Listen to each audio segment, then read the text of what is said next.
चलिए बच्चों, आज हम पढ़ेंगे कुछ फिजिक्स के, कुछ बोर्ड के लिए कुछ इंपॉर्टेंट एमसीक्यू। ठीक है। मेरा नाम है रोबिन तोमर और मैं आज आपको पढ़ाने जा रहा हूँ फिजिक्स के कुछ इंपॉर्टेंट एमसीक्यू। चलिए तो शुरू करते हैं क्वेश्चन से। तो सबसे पहला क्वेश्चन क्या है कि which one of the following material can not be used to make a lens. तो लेंस के लिए, लेंस को बनाने के लिए सबसे मेजर प्रॉपर्टी क्या होती है कि ट्रांसपेरेंट होना चाहिए। क्या होना चाहिए? मटेरियल कैसा होना चाहिए? ट्रांसपेरेंट। तो उस केस में अगर देखा जाए तो वाटर, ग्लास, प्लास्टिक, इनमें से एक डी होगा। डी मतलब क्ले, जिसमें कि ट्रांसपेरेंसी नहीं आ सकती। ठीक है, तो D option is the correct. चलिए नेक्स्ट क्वेश्चन पे आते हैं। नेक्स्ट क्वेश्चन है the image form by a concave mirror is observe to be virtual, erect and larger than the object, where should be the position of the object. ठीक है, तो concave mirror से हमें कैसी इमेज बनानी है? Virtual image बनानी है। तो कॉनकेव मिरर से वर्चुअल इमेज कब बनती है? जैसे कि आप सब लोगों को पता है बेटा, अगर ये कॉनकेव मिरर है, ये इसका फोकस है, ये इसका पोल है, तो अगर ऑब्जेक्ट पोल और फोकस के बीच में होगा तो इमेज कैसी बनेगी? वर्चुअल बनेगी। कैसी बनेगी? वर्चुअल और इनलार्ज। तो ऑप्शन कौन सा होगा इसमें कि ऑब्जेक्ट हमारा कहां पर रखा होना चाहिए? पोल और फोकस के बीच में। तो between the pole of the mirror and the principal focus. Option D is correct. चलिए नेक्स्ट क्वेश्चन पे आते हैं बेटा। नेक्स्ट क्वेश्चन क्या है? No matter how far you stand from a mirror your image appears erect, the mirror is likely to B.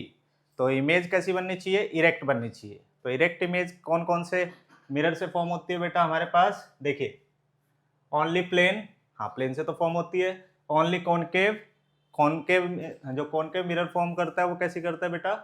वो inverted image form करता है। ओनली कॉन्वेक्स, कॉन्वेक्स भी करता है। लेकिन जो सबसे बेस्ट ऑप्शन है वो क्या है बेटा इसमें? आइदर प्लेन और कॉन्वेक्स। तो D option will be correct. चलिए नेक्स्ट क्वेश्चन पे आते हैं। नेक्स्ट क्वेश्चन है हमारा, if magnification of the image is negative in a mirror then. अगर मैग्निफिकेशन नेगेटिव है तो मैग्निफिकेशन नेगेटिव होने का मतलब क्या होता है? एम जो होता है बेटा, एम क्या होता है?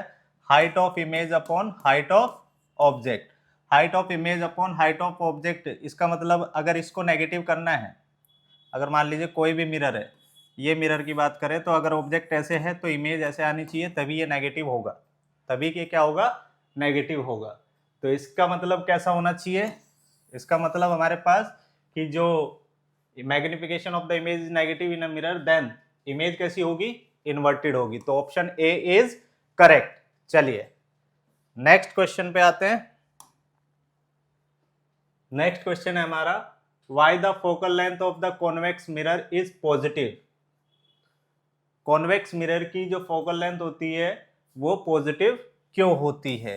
ये है हमारा कॉन्वेक्स मिरर, और कॉन्वेक्स मिरर की जो फोकल लेंथ है वो उसको बोला है कि ये पॉजिटिव क्यों होती है।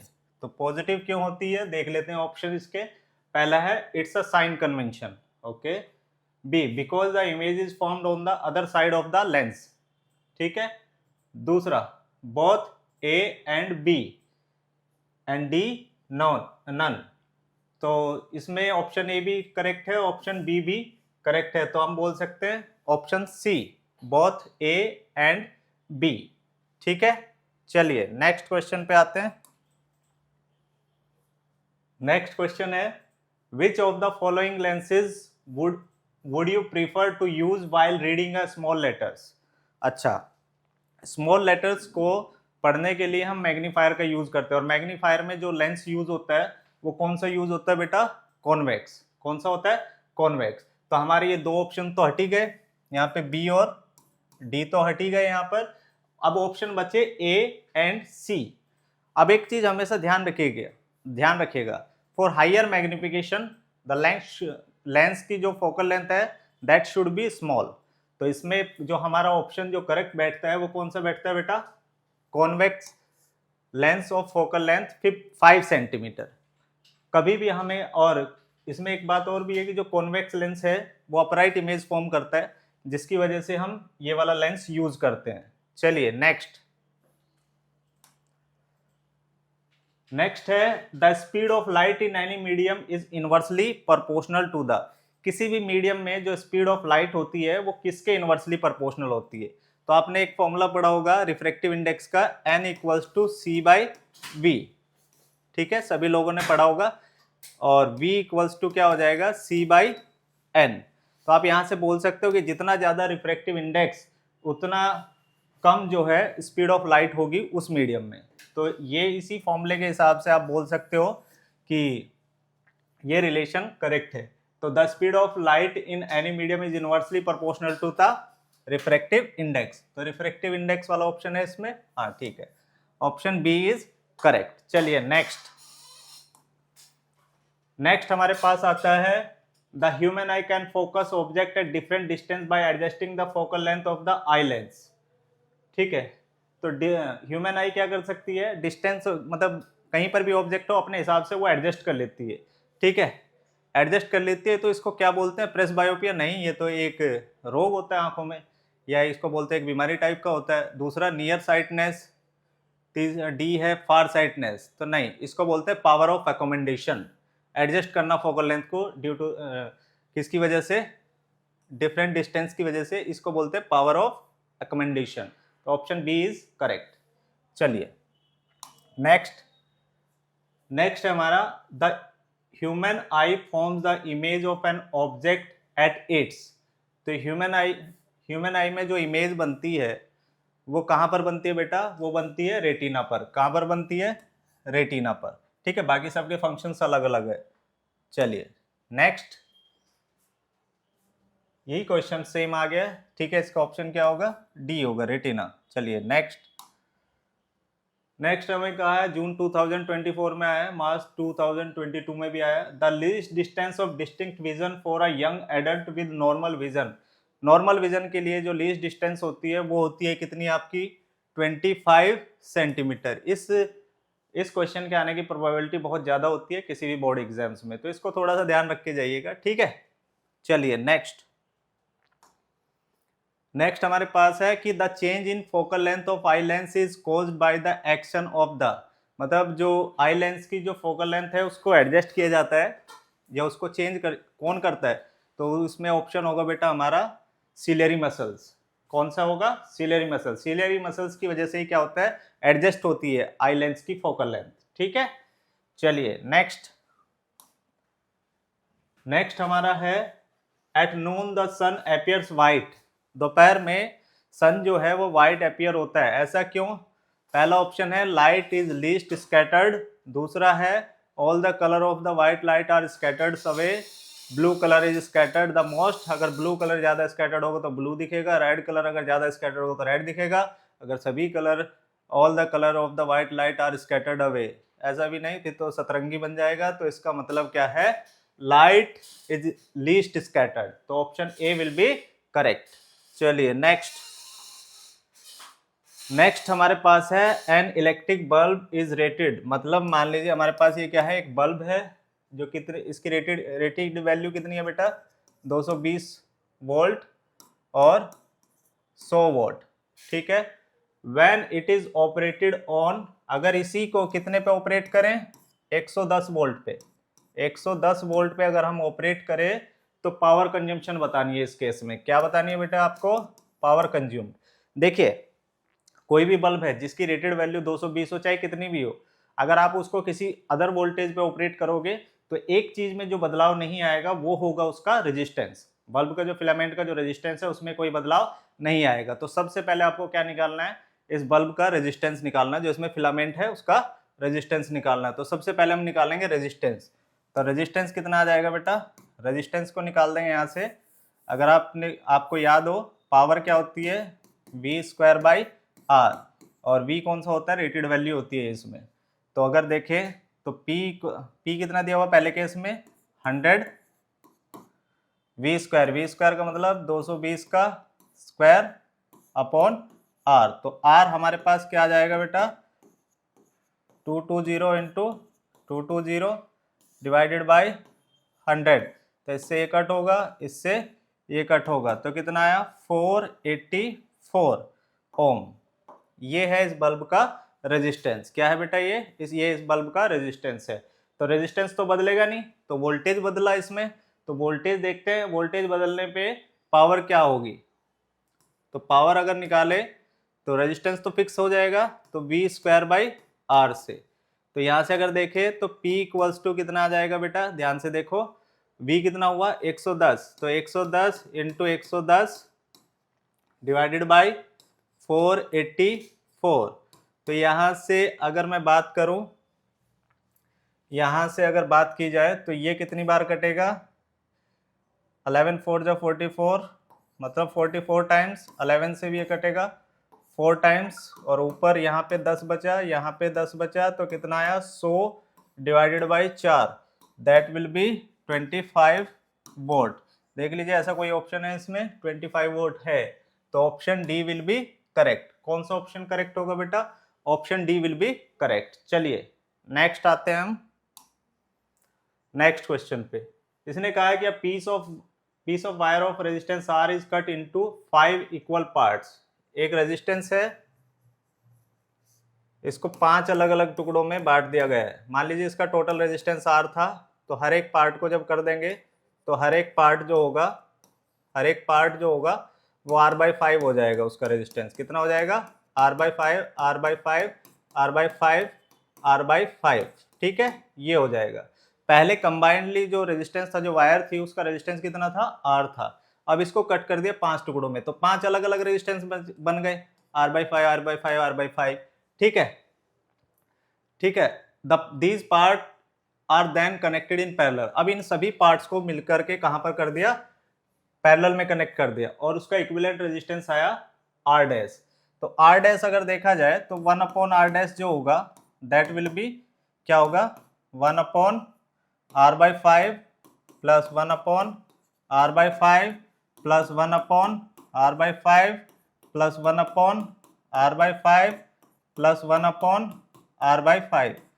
तो ये कितना आ जाएगा बेटा हमारे पास, 1/R dash that is 5/R plus 5/R plus 5/R plus 5/R plus 5/R। तो ये हमारे पास कितना आ गया बेटा, ये आ जाएगा 25/R।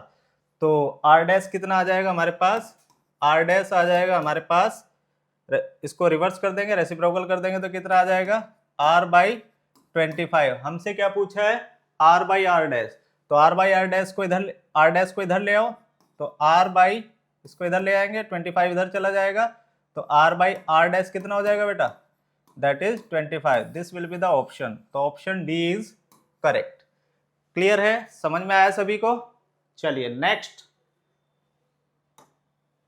17 क्वेश्चन में कहा है 2 कंडक्टिंग वायर है, ठीक है, 2 वायर है, एक वायर, ये दूसरी वायर, ठीक है, सेम मटेरियल सेम है, ठीक, मतलब इनकी रेजिस्टिविटी सेम है, लेंथ इक्वल है, इसकी भी लेंथ सेम है, डायमीटर इक्वल है, मतलब D1 और D2 बराबर हैं, ठीक है, ऐसा बोला हुआ है। फर्स्ट कनेक्टेड इन सीरीज, तो मतलब इसका भी रेजिस्टेंस क्या होगा, R होगा, और इसका भी रेजिस्टेंस क्या होगा, R होगा, ठीक है। 2 वायर है, पहले उनको सीरीज में कनेक्ट किया गया, फिर उनको किया गया पैरेलल में कनेक्ट, सीरीज में और पैरेलल में कनेक्ट किया गया, और इनके अक्रॉस जो V है, मतलब जो पोटेंशियल डिफरेंस है, मतलब V1 बराबर V2 है, D1 बराबर D2 है, और L1 बराबर L2 है, ठीक है। तो दोनों का रेजिस्टेंस भी सेम ही है, R1 बराबर R2 है, दैट इज R, ठीक है। अब इनको एक बार सीरीज में कनेक्ट किया गया और एक बार पैरेलल में कनेक्ट किया गया, एक बार सीरीज में कनेक्ट किया गया और एक बार पैरेलल में कनेक्ट किया। तो सीरीज और पैरेलल में जो हीट प्रोड्यूस होगी उसका रेशियो बताना है। तो हीट इन सीरीज, अगर हीट का फॉर्मूला देखें तो हीट का फॉर्मूला होता है I²RT, जिसको हम ऐसे भी लिख सकते हैं H = V²/R × T, ऐसे भी लिखा जा सकता है। यहाँ पे I को अगर आप रिप्लेस करोगे V/R से, तो इस फॉर्मूले को ऐसे भी लिखा जा सकता है। तो आप देख सकते हो कि H जो है वो इनवर्सली प्रोपोर्शनल है R के, ठीक है। तो सीरीज में अगर देखें तो सीरीज में क्या हो जाएगा बेटा, अगर दोनों वायर को सीरीज में कर दे तो सीरीज में जो रेजिस्टेंस होगा इनका, दोनों वायर का रेजिस्टेंस सेम है, ये R ये R, तो R इन सीरीज कितना आ जाएगा हमारे पास, दैट इज 2R। तो हीट इन सीरीज, और V क्या है, V तो कांस्टेंट है, तो हीट इन सीरीज क्या आ जाएगा, V square T by that is 2R। अब क्या कहा है, पैरेलल में, तो अगर इन्हीं को पैरेलल में कनेक्ट कर दे, तो पैरेलल में आपको पता है क्या होगा, 1/R equivalent that is equals to 1/R plus 1/R that is equals to 1/R equivalent that is 2/R, और यहाँ से R इक्विवेलेंट कितना आ जाएगा, R/2। तो अगर आप देखो तो पैरेलल में जो हीट आएगी, क्योंकि पैरेलल में हमारा जो R इक्विवेलेंट आया है वो कितना आया है, R/2 आया है, तो H इन पैरेलल क्या आ जाएगा हमारे पास, V square T by R की जगह क्या लिख देंगे, R/2, तो 2 पर चला जाएगा। क्लियर है। अब उन्होंने पूछा है कि the ratio of the heat produce in series and parallel, अब इनका रेशियो निकाल दो, तो रेशियो निकालोगे तो क्या होगा, इससे ये कट हो जाएगा, तो कितना आएगा, 1/4। तो करेक्ट ऑप्शन इज सी, तो option C will be correct. Clear है। चलिए नेक्स्ट कहा है इसमें, which of the following represent voltage, तो वोल्टेज V इक्वल्स टू क्या होता है, W/Q। तो देख लेते हैं ऐसा कोई ऑप्शन है क्या, नहीं। वर्क डन इंटू चार्ज दिया हुआ है, work done into charge into time दिया, work done by time into current दिया हुआ है, तो एक ऑप्शन दिया हुआ है इसमें work done upon current into time. तो V को ऐसे भी लिख सकते हैं, W/Q। आपको पता है I इक्वल्स टू क्या होता है, Q/T, तो Q को क्या लिख सकते हो, I इंटू टी।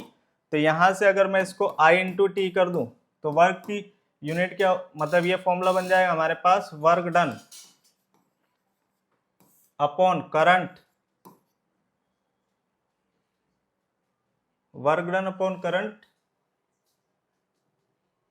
इनटू,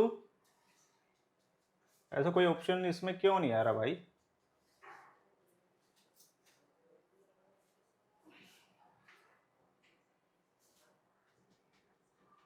ऐसा कोई ऑप्शन नहीं आ रहा इसमें, work done upon current into time, तो that will be the correct option. ऐसा कुछ इसमें है नहीं, तो करंट इनटू ये टाइम होगा मेरे हिसाब से, ठीक है, ये टाइम होगा यहाँ पर, ठीक है, मिसप्रिंट होगा, तो option A will be correct. Clear है।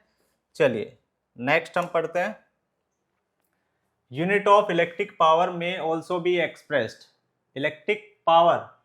इलेक्ट्रिक पावर की जो यूनिट होती है वो क्या होती है, पावर का फॉर्मूला क्या होता है बेटा, वर्क डन अपॉन टाइम। तो वर्क डन अपॉन टाइम, या हम इसको ऐसे भी लिख सकते हैं, कोई भी battery work done upon time, work done को क्या लिख सकते हैं, V अपॉन क्या लिख, सॉरी, इसको लिख सकते हैं QV अपॉन T, और Q/T को क्या लिख सकते हैं, Q/T को हम लिख सकते हैं करंट I इंटू V। तो ये हो सकता है current into voltage, current into voltage का मतलब क्या हुआ यहाँ पर, एम्पियर इंटू वोल्टेज, तो एम्पियर इंटू वोल्टेज, तो option A is correct. Clear है। चलिए नेक्स्ट हमारे पास है, electrical resistivity of a given metallic wire depend upon. Resistivity nature पे डिपेंड करती है बेटा, ठीक है, किस पे डिपेंड करती है, नेचर ऑफ मटेरियल पे, लेंथ पे डिपेंड नहीं करती, शेप पे डिपेंड नहीं करती, थिकनेस पे डिपेंड नहीं करती, तो नेचर ऑफ मटेरियल पे डिपेंड करती है। किस पे डिपेंड करती है, नेचर ऑफ मटेरियल पे। चलिए नेक्स्ट हमारे पास क्या है, which of the given is the SI unit of electric current. तो इलेक्ट्रिक करंट की SI यूनिट क्या होती है, एम्पियर होती है। क्या होती है, एम्पियर होती है। चलिए next, the instrument used for measuring electric current. कौन सा इंस्ट्रूमेंट करंट को मेजर करने के लिए यूज में आता है, तो इसमें सभी लोगों को पता होगा क्या यूज होता है बेटा, हालांकि गैल्वेनोमीटर भी स्मॉल करंट को मेजर करने के लिए यूज में आता है, लेकिन आप इसमें क्या होगा, दैट इज एमीटर। गैल्वेनोमीटर भी आता है, ठीक है, लेकिन वो स्मॉल करंट को मेजर करता है, तो ऑप्शन बी भी करेक्ट हो सकता है, लेकिन आपके में गैल्वेनोमीटर शायद नहीं है, ठीक है, तो एमीटर ही आपको टिक करके आना है 10th में, ठीक है। चलिए next, the amount of work done in joule when one unit electric charge move from one point to another point in an electric circuit is called। ये डायरेक्ट डेफिनेशन है पोटेंशियल की। किसकी डेफिनेशन है बेटा, पोटेंशियल की। Work done to move a charge from one point to another point, किसी एक point से दूसरे पॉइंट तक किसी एक चार्ज को ले जाने में किया गया वर्क डन क्या कहलाता है? Electric potential. तो that is called potential difference. ठीक है, नेक्स्ट। अभी ये कहा है कि बैटरी है 12 वोल्ट की, कनेक्टेड है सीरीज में। ठीक है, 12 वोल्ट की कितने रेजिस्टेंस लगे हुए हैं? यहाँ पर ये 0.2 यहाँ पर लगा हुआ है, 0.3 यहाँ पर लगा हुआ है, 0.4 और यहाँ पर लगा हुआ है 0.5। और किससे कनेक्टेड है बेटा? ये 12 वोल्ट की बैटरी से कनेक्टेड है। यहाँ पे ये कितने वोल्ट की बैटरी से कनेक्टेड है? 12 वोल्ट की बैटरी से कनेक्टेड है। तो देखिए ये गिवन क्वेश्चन है, आपको दिया हुआ है कि बैटरी ऑफ 12 वोल्ट। तो इसमें देखिए इसमें क्या है हमारे पास, ये 5 रेजिस्टेंस लगे हुए हैं। तो 5 रेजिस्टेंस में हमें 0.3 वाले से कितना करंट फ्लो करेगा वो निकालना है। तो सबसे पहले इसका आर इक्विवेलेंट निकालो। तो आर इक्विवेलेंट कितना आ जाएगा बेटा? 0.2 प्लस 0.3 प्लस 0.4 प्लस 0.5 प्लस 12। तो अगर आप देखो तो ये हो जाएगा 1.4 प्लस 12, तो ये कितना आ जाएगा? 13.4। कितना आएगा? 13.4 ओम। तो टोटल रेजिस्टेंस जो है इस सर्किट का वो कितना है? 13.4 ओम। अब आपको निकालना है कितना करंट फ्लो करेगा। तो करंट अगर आपको निकालना है तो देखिए सबसे सेम ही करंट फ्लो करेगा, क्योंकि सभी सीरीज में है तो सबसे इक्वल करंट फ्लो करना है। तो आप डायरेक्ट निकाल दीजिए आई टोटल, तो वही निकाल देंगे। तो V अपॉन आर इक्विवेलेंट। पहले देखिए बैटरी कितना करंट भेजेगी। तो V कितना दिया हुआ है?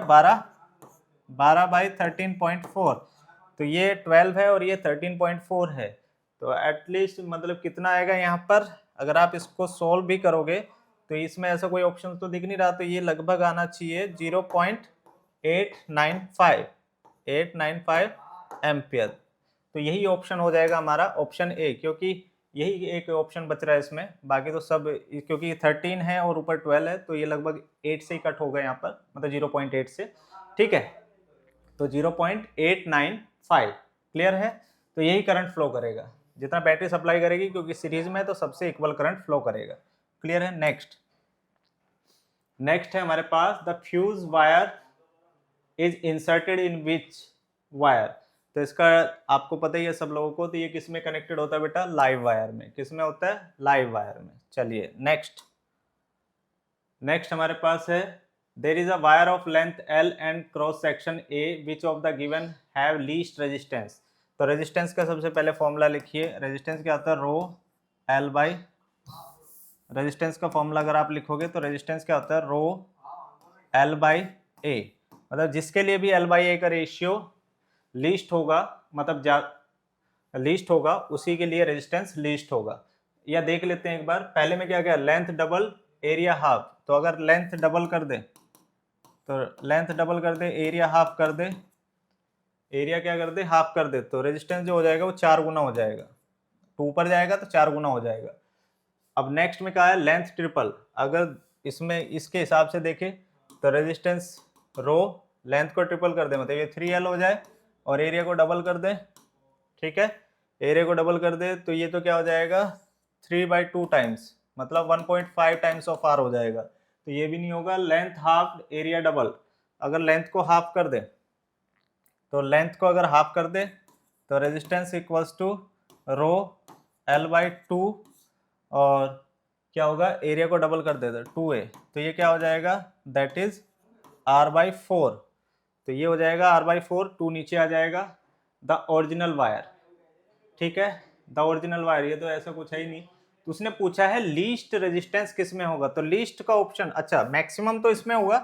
ठीक है, मैक्सिमम इसमें होगा और जो लीस्ट होगा वो इस वाले में होगा। तो ये वाला कौन सा ऑप्शन था हमारा? That will be C. ठीक है, सी ऑप्शन होगा। लेंथ को अगर हाफ कर दे और एरिया डबल कर दे तो रेजिस्टेंस क्या हो जाएगा? लीस्ट हो जाएगा। चलिए नेक्स्ट हमें क्या कहा है? Amount of energy deliver by a power of 1 kilowatt. क्या कहा है? Amount of energy delivered by a power of 1 kilowatt in 1 hour. तो उसको क्या बोलते हैं बेटा? कितनी एनर्जी 1 घंटे में सप्लाई की जाती है तो उसको बोलते हैं kilowatt hour. That is energy of commercial unit of electricity. इसको बोलते हैं क्या बेटा? Kilowatt hour. क्या बोलते हैं? Kilowatt hour. चलिए नेक्स्ट नेक्स्ट हमें कहा है material having non linear voltage current relationship.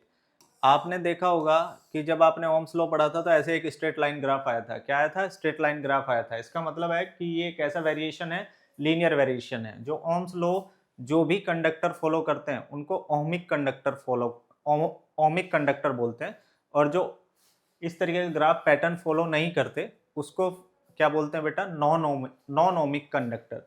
तो यहाँ पर ये क्या होगा बेटा? नॉन ओमिक कंडक्टर होगा। क्या होगा? Non ohmic conductor. चलिए नेक्स्ट हमारे पास क्या है? A positively charge particle alpha projected towards waste is deflected towards north bye a magnetic field, the direction of magnetic field. तो सबसे पहले आपको क्या बताना है कि भाई एक चार्ज है, तो पहले डायरेक्शन बना लेते हैं। ये होगा ईस्ट, ये होगा वेस्ट, ये होगा नॉर्थ, ये होगा साउथ। तो चार्ज इधर जा रहा है, मतलब चार्ज की वेलोसिटी इधर है, ठीक है, मतलब करंट इधर ही फ्लो कर रहा है, चार्ज इधर जा रहा है, तो ठीक है, ऐसे मान सकते हो। The direction of the magnetic field, और इस केस में जो चार्ज डिफ्लेक्ट हो रहा है वो नॉर्थ की तरफ, मतलब फोर्स इधर लग, चार्ज पे फोर्स इस साइड लग रहा होगा तभी वो इधर गया है, ठीक है। अब आपसे पूछा है कि मैग्नेटिक फील्ड की डायरेक्शन क्या होगी, या तो आप फ्लेमिंग के लेफ्ट हैंड रूल से कर लो, फ्लेमिंग लेफ्ट हैंड रूल, ठीक है, इस तरीके से फ्लेमिंग लेफ्ट हैंड रूल, या एक सिंपल सा मैं तो बोलता हूँ कि आप राइट हैंड का यूज कीजिए। राइट हैंड में राइट हैंड थंब रूल में पाम को इधर रखिए, ठीक है, और उंगलियों को जो है फिंगर्स को कर्ल करेंगे तो ये उस तरफ कर्ल होनी चाहिए जिस डायरेक्शन में मैग्नेटिक फील्ड होगा, तभी फोर्स इधर आएगा। आप समझे मेरी बात? मैंने क्या कहा? आप ऐसे पाम को रखिए वेलोसिटी की डायरेक्शन में, उंगलियों को कर्ल कीजिए। अब उंगलियां इधर कर्ल हो रही हैं, मतलब बाहर की तरफ अपवर्ड डायरेक्शन में, तभी फोर्स, अंगूठा जो होगा वो किसकी डायरेक्शन देगा? फोर्स की डायरेक्शन देगा। समझ में आया? ऐसे भी आप निकाल सकते हो, ठीक है। तो इस हिसाब से जो फोर्स लग रहा है वो नॉर्थ में लग रहा है, तो V से B की तरफ, तो ये B होगा। B मतलब दैट विल बी अपवर्ड, तो मैग्नेटिक फील्ड किधर होगा? अपवर्ड डायरेक्शन में। या आप इसमें Fleming left hand rule use कर सकते हो, ठीक है। फ्लेमिंग लेफ्ट हैंड रूल का क्या होता है बेटा? इस तरीके से, ठीक है, इस तरीके से आप इसको मोड़ के देख लीजिए, ठीक है। तो वो क्या हो जाएगा? हमारा अपवर्ड ऑप्शन आएगा इसमें। क्लियर है? Next, the magnetic field inside a straight solenoid carrying current. तो सोलेनॉइड अगर बात करें, सोलेनॉइड ऐसी होती है, ठीक है, और इसमें जो मैग्नेटिक फील्ड का पैटर्न होता है वो ऐसे होता है। मान लीजिए ऐसे जा रहा है, ये करंट ऐसे कुछ है इसमें, तो ऐसे जा रहा है, ठीक है, तो ऐसे आता है। तो आपने एक चीज़ ऑब्जर्व की होगी इसमें, ठीक है, कि जो इनसाइड द सोलेनॉइड है, इनसाइड द सोलेनॉइड जो होता है वो मैग्नेटिक फील्ड कांस्टेंट होता है, ठीक है। आप ऐसा बोल सकते हो, is the same at all point inside, ठीक है। कहां पर पूछा है? Magnetic field inside a long solenoid क्या होता है? Is same at all point. तो यहाँ पर जो मैग्नेटिक फील्ड लाइंस होती हैं वो बिल्कुल क्या होती है? यूनिफॉर्म होती है, ठीक है, मतलब सेपरेशन जो होता है मैग्नेटिक फील्ड लाइंस के बीच इक्वल होता है, इसलिए यहाँ पे हर पॉइंट पे इनसाइड द सोलेनॉइड वो जो मैग्नेटिक फील्ड होता है वो सेम होता है, कॉन्स्टेंट मैग्नेटिक फील्ड होता है हर पॉइंट पे, ठीक है। नेक्स्ट हमें कहा है at the time of short circuit the current in the circuit, simple सा है, ठीक है। इसमें क्या होता है? Increase heavily. क्या होगा? इंक्रीजेज हैविली, मतलब बहुत तेजी में इंक्रीज करता है, ठीक है। Next, magnetic field lines determine. Magnetic field lines क्या डिटरमाइन करती हैं? The shape of the magnetic field, ठीक है, only the direction of magnetic field, नहीं, only the relative strength of the magnetic field, अच्छा, both the direction and the relative strength of magnetic field, exactly, direction भी और strength भी बताएगी। जैसे अगर मैं बात करूँ, कोई एक मैग्नेट है, अगर मैं इससे 4 ऐसे मैग्नेटिक फील्ड लाइन निकालूं तो इसकी स्ट्रेंथ, और अगर यहाँ यहीं पर सिमिलर कोई मैग्नेटिक फील्ड लाइन से इतनी निकल रही हो तो ये स्ट्रेंथ बताता है। और दूसरा, मैग्नेटिक फील्ड लाइंस का आपने थ्योरी में भी पढ़ा होगा, मैग्नेटिक फील्ड लाइंस किस लिए यूज होती है? To show the direction of magnetic field. तो इसमें जो करेक्ट ऑप्शन होगा अपना, वो करेक्ट ऑप्शन कौन सा होगा बेटा? Option D will be correct. Clear है? नेक्स्ट, ठीक है। अब ये कहा है कि if the height of the image is negative, अगर इमेज की हाइट नेगेटिव है तो साइन कन्वेंशन पे आ जाते हैं इसमें। मान लीजिए ऑब्जेक्ट इधर है, तो इमेज, ये एक्स एक्सिस हम इसको ड्रॉ कर लेते हैं, इसको वाई एक्सिस ड्रॉ कर लेते हैं जो साइन कन्वेंशन में दिया होता है हमें, ठीक है। If the height of the image is negative, अगर इमेज की हाइट नेगेटिव है तो इसका मतलब क्या है? तो इसका सिंपल सा मतलब होता है कि जो इमेज है वो नीचे बन रही है प्रिंसिपल एक्सिस के इधर, it is below the x axis, हाँ एक्स एक्सिस, ठीक है। क्लियर है, समझ में आया कि नहीं आया? तो ये हमारा, इसके लिए ऑप्शन कौन सा करेक्ट होगा बेटा? Option B will be correct, ठीक है। तो ये कुछ सेलेक्टेड क्वेश्चंस थे जो आज हमने किए, ठीक है। नेक्स्ट क्लास में हम और अच्छे क्वेश्चन लेकर आएंगे, तब तक के लिए बने रहिए हमारे साथ, ठीक है। चलिए बेटा।